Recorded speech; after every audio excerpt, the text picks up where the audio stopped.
ॐ श्री परमात्मने नमः। श्रीमद्भगवद्गीता अथ पञ्चदशोऽध्यायः।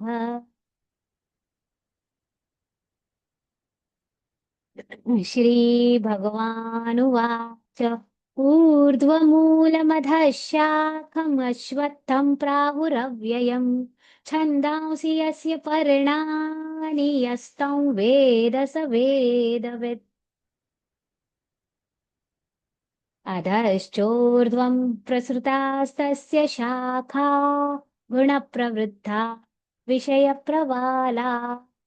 अधश्च मूलान्यनुसन्ततानि कर्मानुबन्धीनि मनुष्यलोके।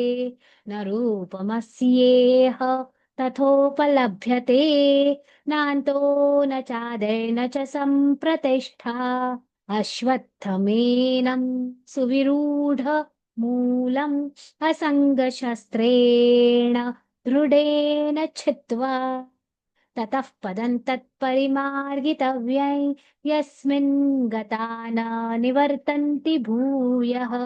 तमेव चाद्यं पुरुषं प्रपद्ये यतः प्रवृत्तिः प्रसृता पुराणी।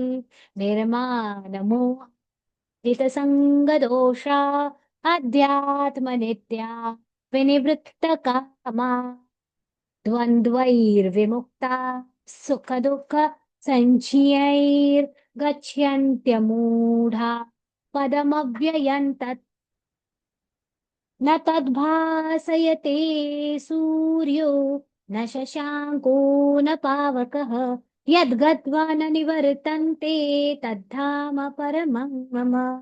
ममैवांशो जीवलोके जीवभूतः सनातनः मनःषष्ठानीन्द्रियाणि प्रकृतिस्थानि कर्षति शरीरं यदवाप्नोति यच्चाप्युत्क्रामतीश्वरः गृहीत्वैतानि संयाति वायुर्गन्धानि वाशयात् श्रोत्रं चक्षुस्पर्शनं च रसनं घ्राणमेव च अधिष्ठाय मनश्चायं विषयानुपसेवते उत्क्रामन्तं स्थितं वापि भुञ्जानं वा गुणान्वितं पश्यन्ति ज्ञानचक्षुषः यतन्तो योगिनश्चैनं पश्यन्त्यात्मन्यवस्थितम् यतन्तोऽप्यकृतात्मानो नैनं पश्यन्त्यचेतसः यदादित्यगतं तेजो जगद्भासयतेऽखिलम् यच्चन्द्रमसि यच्चाग्नौ तत्तेजो विद्धि मामकम् गामाविश्य च भूतानि धारयाम्यहमोजसा पुष्णामि चौषधी सर्वास् सोमो भूत्वा रसात्मकः अहं वैश्वानरो भूत्वा प्राणिनां देहमाश्रितः प्राणापानसमायुक्तः पचाम्यन्नं चतुर्विधम् सर्वस्य चाहं हृदि सन्निविष्टो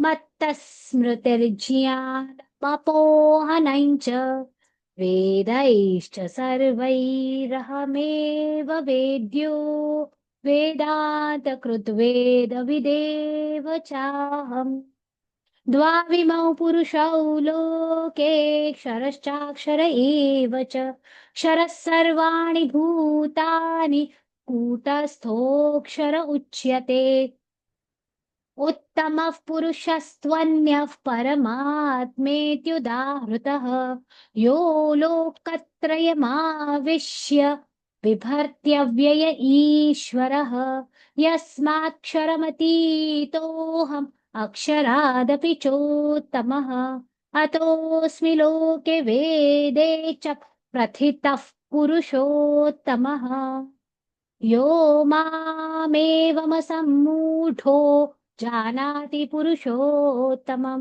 स सर्वविद् भजति मां सर्वभावेन भारत। इति गुह्यतमं शास्त्रमिदमुक्तं मया नघ एतद्बुद्ध्वा बुद्धिमान् स्यात् कृतकृत्यश्च भारत।